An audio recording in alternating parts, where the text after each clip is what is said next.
Down by the rivers where the good times roll, is what they say. Welcome back to the swamp, my friends. It's good to see you made it back for another episode. Today, I'm going to be sharing some creepy and allegedly true horror stories from the river.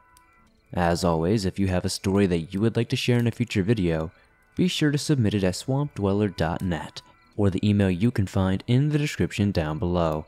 I'd love to share your story with everyone here in the swamp. Now, without further ado, let's get into these creepy and allegedly true river horror stories that'll keep you away from them tonight.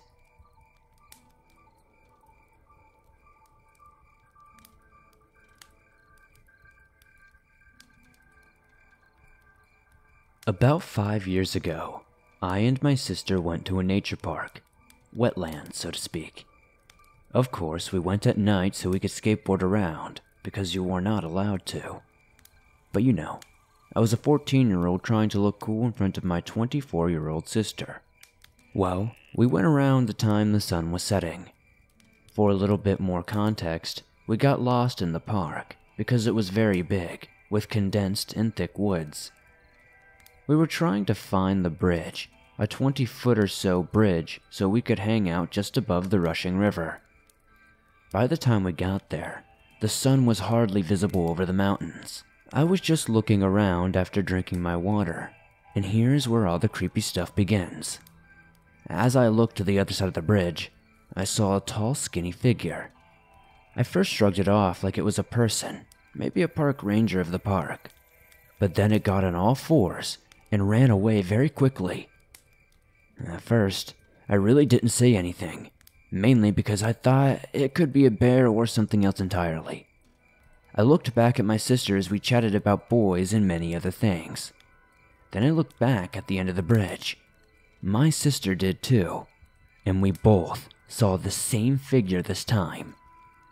At this point, I was incredibly freaked out. Mind you, it's not quite dark outside yet. The sky was purple and orange, so it wasn't like we were seeing things, like when your mind pictures figures in the dark. No, it was right there and getting closer and closer. I told my sister to get the hell out of there. Her going first off the bridge and down the hill. I went second. As I turned to look at the bridge again, it was 5 feet in front of me on all fours once again. It stood there as me and my sister skated off. This isn't even the end. I told my sister to head to the main building since there were cameras and lots of light. We skateboarded for what felt like hours. Every minute seemed to last an eternity. As we finally got to the main building, we stopped riding our boards. Out of breath and scared out of our minds, we both looked around for this thing. By this time it was pitch black outside and we could hardly see a few feet in front of us. We made a mad dash to the car, taking a path we have never seen before, but it was outside the park, which made us feel a little bit safer. After we got to my sister's Jeep, we both jumped in, hearts racing and scared out of our minds. When we tried to leave, the gate was locked though, meaning we couldn't leave since there was only one way in and out of the park. We got even more scared. Terrified, but trying to keep our wits about us, we tried everything to get out. We even thought about just leaving the car behind and walking the 2 hours home. But we drove onto the sidewalk and got out of the park eventually. To this day, I won't go back to those wetlands ever again, even in daylight. Whatever that thing was at the river, I never want to see it again. I can't stop thinking about it, and I'm almost 19 now. You can think this is just a story, but I swear it really did happen. Me and my sister don't even talk about it to this day. Something changed between us. I could feel it after that day.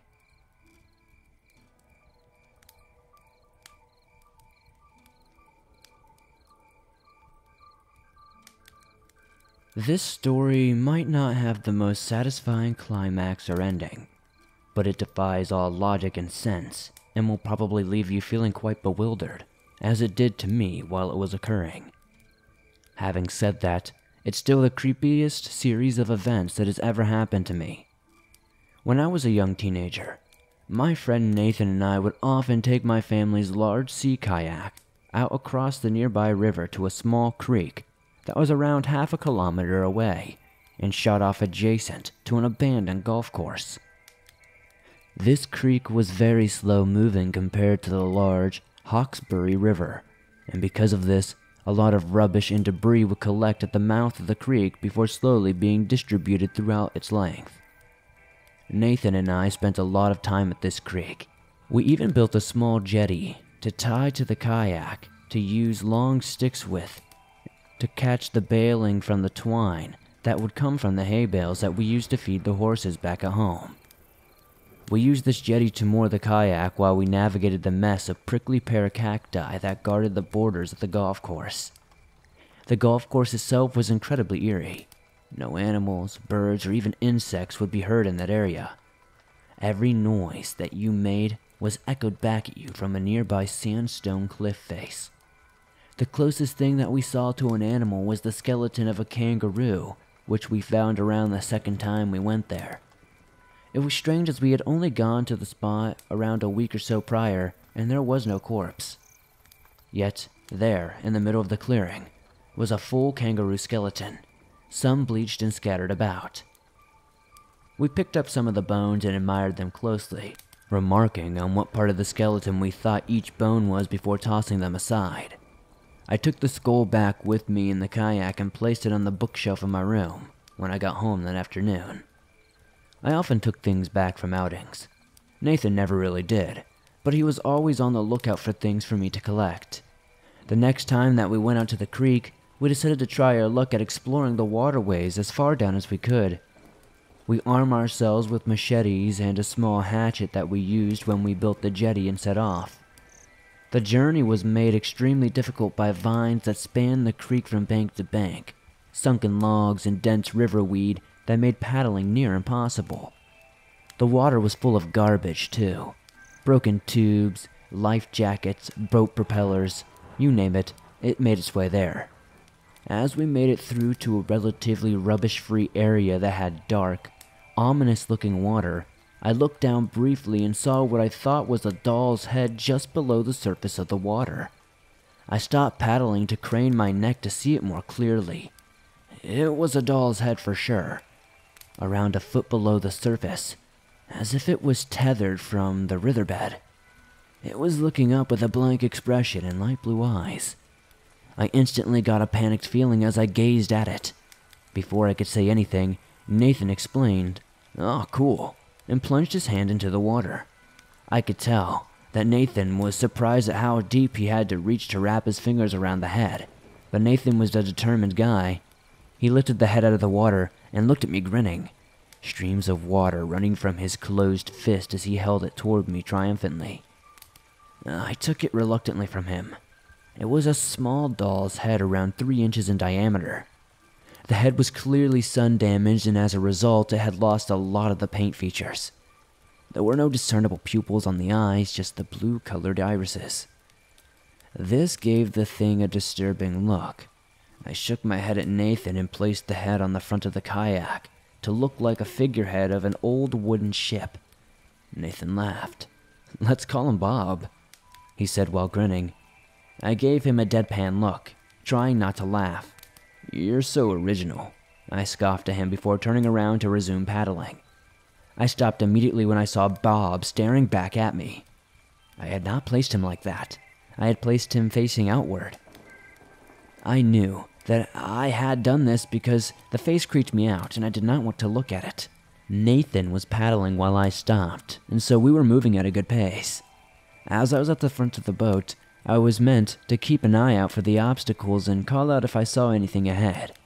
I was entirely focused on Bob, however, as we struck a submerged tree and came to an abrupt stop.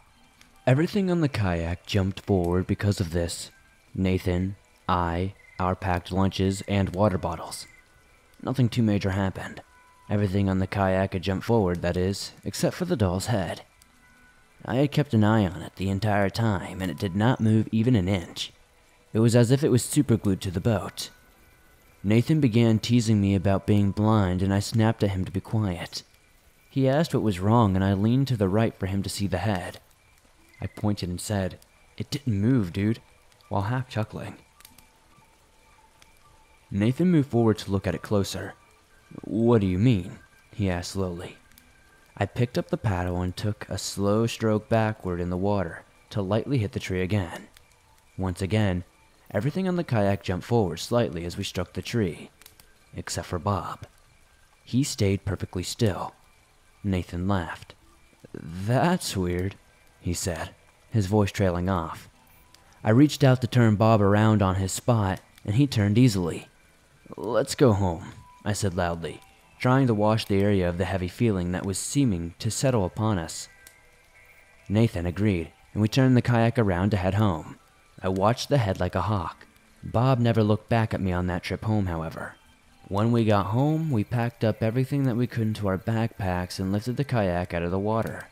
The head was stuffed into my pocket. I had not told Nathan about how creeped out I was, out of fear that he would give me crap, or give him possible ammunition to play a dumb prank on me with it.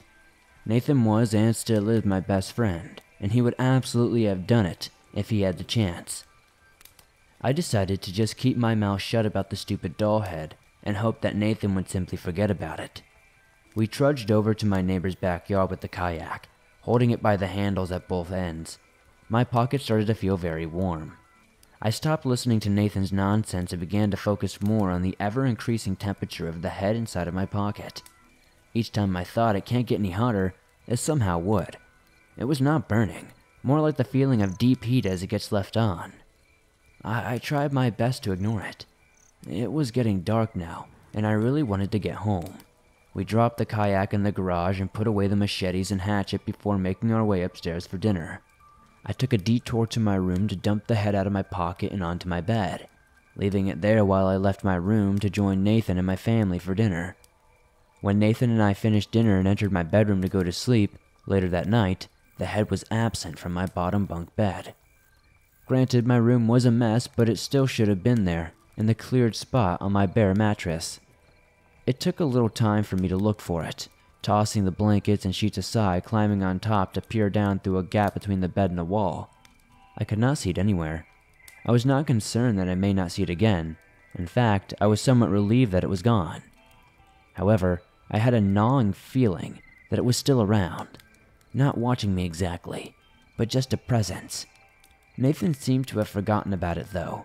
He never brought Bob back up again, and that night he climbed up to the top bunk and promptly fell asleep. I lay down in my bed and pulled the bundle of blankets haphazardly over the top of me, falling asleep rather quickly. The next day I was awoken by the sounds of thumping noises coming from nearby outside. I got up out of bed and glanced out the window into the front paddock of the property to see my stepfather using the hatchet to hack at a tree stump that was much too large for a minuscule axe. My stepfather was a rather smart man, but his grasp of common sense sometimes bordered on the absurd. I yawned, rubbing my eyes, and turned around before opening them. I froze in place. There on the shelf in front of the kangaroo skull was Bob. His eyes looked once again directly into mine. I turned to look at Nathan, still sleeping on the top bunk, and instantly jumped on the railing to punch him hard in the upper arm. He awoke with a pained cry and looked at me with a scowl. "What the hell, man?" he demanded, lifting his other arm to place his palm over the spot that I had struck with the punch. "Like you don't know," I said with a half-assed laugh, trying to match the trembling tone in my voice. Nathan looked incredulously back at me. I stared at him to try to see if his stoic expression would falter. It always would when he played pranks. It did not, though. I shook my head and strapped across the railing so that the bookshelf was in his view. I pointed to the top shelf. "You didn't put it there?" I asked quietly. Nathan sat up to get a better look and shook his head. "Nah, man, I would have had him facing outward anyway. You know I would have." I spun my head around so fast that I'm surprised I did not break my neck. Sure enough, the head was now facing toward the kangaroo skull and not outward like before. I began shaking. Unable to hold myself up on the railing any longer, I dropped to the floor and stormed over to the bookshelf to pick Bob up and took him out into the kitchen. I stepped on the pedal to open the chrome bin in there and threw him in there a lot harder than I needed to. I did not let the lid naturally close, instead choosing to slam it shut as, a good measure. Honestly, months went by, and Nathan and I never had an opportunity to make our way back to the creek. With school holidays approaching, I was keen to get the big chores out of the way and go spend a day on the river. I did this by working weekends with my stepfather on various projects on our rural property. We used the machetes and hatchet that Nathan and I had taken on our last trip to the creek to complete many of these tasks. We never saw or experienced anything creepy while working next to the creek this time, though. Me and my friend never really had many more adventures out by the creek.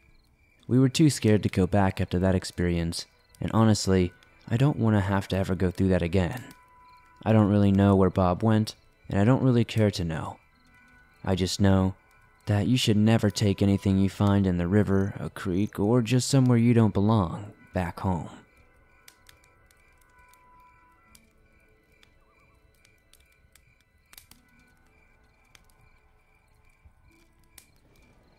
So back when Pokemon Go came out, I was spending the summer with my mom at the trailer park she lives in Wyoming. It was a really messy time in my life. Mom and Dad hadn't really been divorced all that long, and they were totally at each other's throats over custody and possessions and stuff. Dad had found a girlfriend, which I suppose was good for him. But I was 19 at the time, and I just didn't want to hear anything about it. Anyway, he wanted to go on vacation with his new girlfriend, and he had general custody of me. So he and my mom arranged for me to stay with her for 2 weeks during the summer. I love my mom, I really do, but it sucked being around her when she was so sad. When she was feeling happy, it was just like old times. We were having a girls' vacation basically. But when the thought of the divorce got to her and she'd retreat into her bedroom to cry, it was honestly one of the most emotionally painful times of my life. That's why Pokemon Go became such a welcome distraction, I suppose. It gave me something else to focus on, something to take my mind off the whole thing, and that is something I really needed. So one day, I got a notification from the game telling me that if I needed to find water-type Pokemon, that I'd have to find a water source nearby. Some of the water types are so cute too, and I really wanted to catch a couple of them to add to my Pokedex. Then, I saw that there was a river nearby, not too far from where the trailer park was. So I told my mom that I was headed out for a walk, along with where she'd be able to find me in an emergency. Then headed out to the bright sunshine to catch myself some Pokemon. It was only a short walk towards the river, and honestly, it was such a lovely day for it. I could have spent hours just walking up and down the shoreline, catching all the adorable little water types and giving them cute names. But my peaceful, sunny afternoon was cut short by the sight of something floating in the river. At first, I only saw it through my phone camera as I was catching a Poliwhirl. Something that looked an awful lot like a clump of garbage floating on the surface of the water.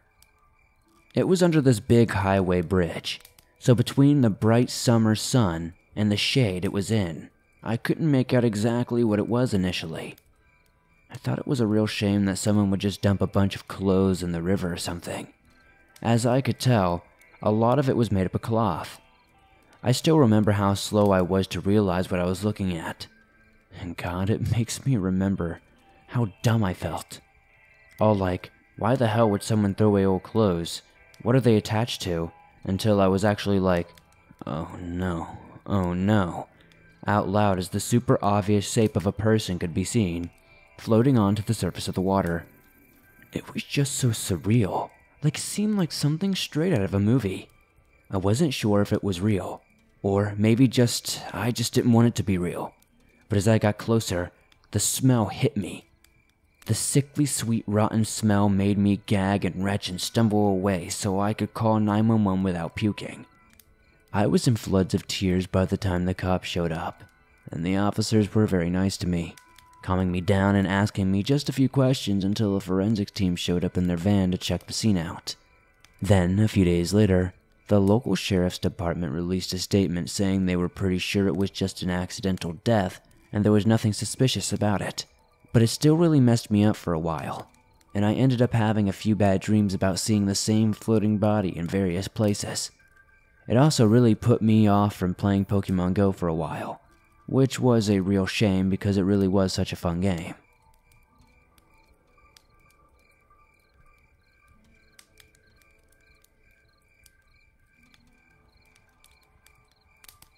14 years ago, my father and I were driving into work early one morning along a rural Wisconsin road that runs along the Trimbelle River.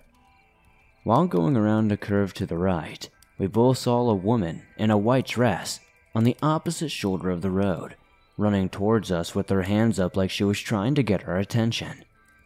We noticed her just before we passed her, and my dad hit the brakes and spun right around. It was a very curvy road, so we figured she must have gone into the ditch. We were probably 100 feet from where we were when we saw her, when we turned around. We drove back almost a quarter of a mile when we didn't see her in case she kept running. We couldn't find a car in the ditch or a person on the road. She must have hidden in the ditch. It always seemed weird to me that someone would seemingly flag us down then hide. I don't believe in ghosts, but I looked at many deaths along that road and couldn't find anything in that specific place at all. So within a few months, I forgot all about it. Today, at around 7 a.m., I was driving down that same road and saw a bundle of roses that had been thrown out of a car. A bad Mother's Day for someone. Occasionally, I like to think of myself as an amateur photographer, and I thought it would be a cool noir picture with everything in black and white except for the petals torn apart on the road. Well, while I was taking some pictures, I realized it was quiet. Too quiet. No birds, no bugs. I couldn't even hear the water in the small river next to the road. All I could hear was the light wind, and I don't know how to describe how silence can feel loud, but it was oppressive, almost deafening. Quiet like the woods on a winter night when all the birds are gone and the bugs are dead. Except the sun was shining in mid-May, and it was around 65 degrees Fahrenheit. I jumped in my car and sped off. By the time I got around the next curve, I could hear birds and water again. That was when I remembered seeing the lady 14 years ago, and the roses were in the exact same spot as she was running when we passed her. I don't know much about the paranormal. I do not really believe it myself. I know the roses are just a coincidence, but I cannot explain that silence. It just felt unnatural and bad. I am just sharing this on this show to see if anyone else has ever heard of a phenomenon like this. My brother and I have talked about investigating further, possibly late at night, but neither of us have a clue what we are doing.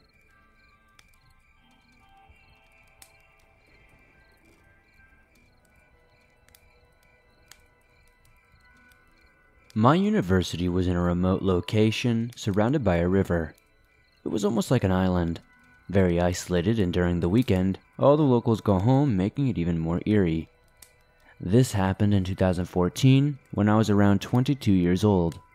My roommate went home for the weekend, so I decided to sleep in my friend's room. Around 1 p.m., I woke up feeling thirsty. My friend was studying, so I decided to walk to my room and bring the water bottle as my room was on the other side of the corridor. There was an elevator at the end of the corridor, which played soft music, and you would know if the elevator was on your floor. So, I walked towards my room, and as I turned right towards the corridor, I saw an unknown girl staring at the elevator without moving. First, I didn't know who she was, because we can usually tell which year a student is by just being able to see how they act and move around the campus. If somebody was spending 3 to 4 years in the same place and looking at the same faces every day, you would definitely notice somebody who doesn't belong. Secondly, the girl was wearing denim pants, sports shoes, and was carrying a backpack as if she had just came back from her class. What's strange is that the hostel door closes at 8 p.m. The girl was looking straight at the elevator buttons without even blinking. The elevator was still out on her floor, so why wasn't she going in? I could see her side face. It was a very strange stare. I don't know how to explain it. I automatically stopped walking after seeing her and got goosebumps all over my body. Something was stopping me from taking my steps forward. I stood there and watched her for about a minute. After that, I went running to my friend's room and asked her if she recognized the lady. When she came back, she was not there, and the elevator music was still playing. My friend did not believe me, and I still don't know who or what that was. I did some research though, and noticed that a young girl did go missing who looked very, very familiar. It almost was a spitting image of that girl I saw at the elevator. Apparently, her body was found floating in the river just outside the campus. So now I'm kind of wondering, are there river spirits roaming the campus still?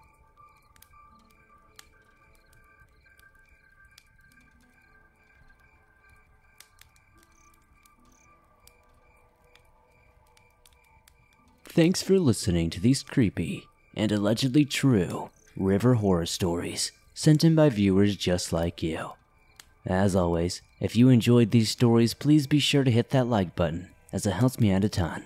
The more likes this episode gets, the more YouTube promotes it in the algorithm, and that's incredibly helpful to the channel. If you're listening to this on iTunes or another podcast platform, please give this a 5-star rating, as that really helps me over there a ton.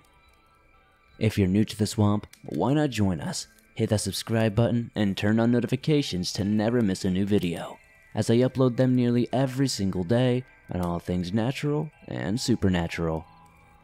If you have a story that you would like to share in a future video, whether it be from the outdoors or something different, please be sure to submit it at swampdweller.net or the email you can find in the description down below. I'm always looking for all kinds of scary stories to share with you guys. If you're on the go but don't have YouTube Premium but still want to listen to your favorite Swamp Dweller scary stories no matter where you are, you can download them absolutely free from iTunes, Spotify, Stitcher Radio, and pretty much everywhere else you find your favorite podcast online. It's absolutely free and always will be. If you guys would like to support the swamp outside of hitting that like button, subscribing, and giving us a 5-star rating on iTunes, maybe check out the merch store. I've got t-shirts, hoodies, and all kinds of other cool stuff. I'd love to see you guys wearing some cool swamp threads. Be sure to join me on Instagram, Twitter, and Facebook, and I'll see you guys soon with another creepy video.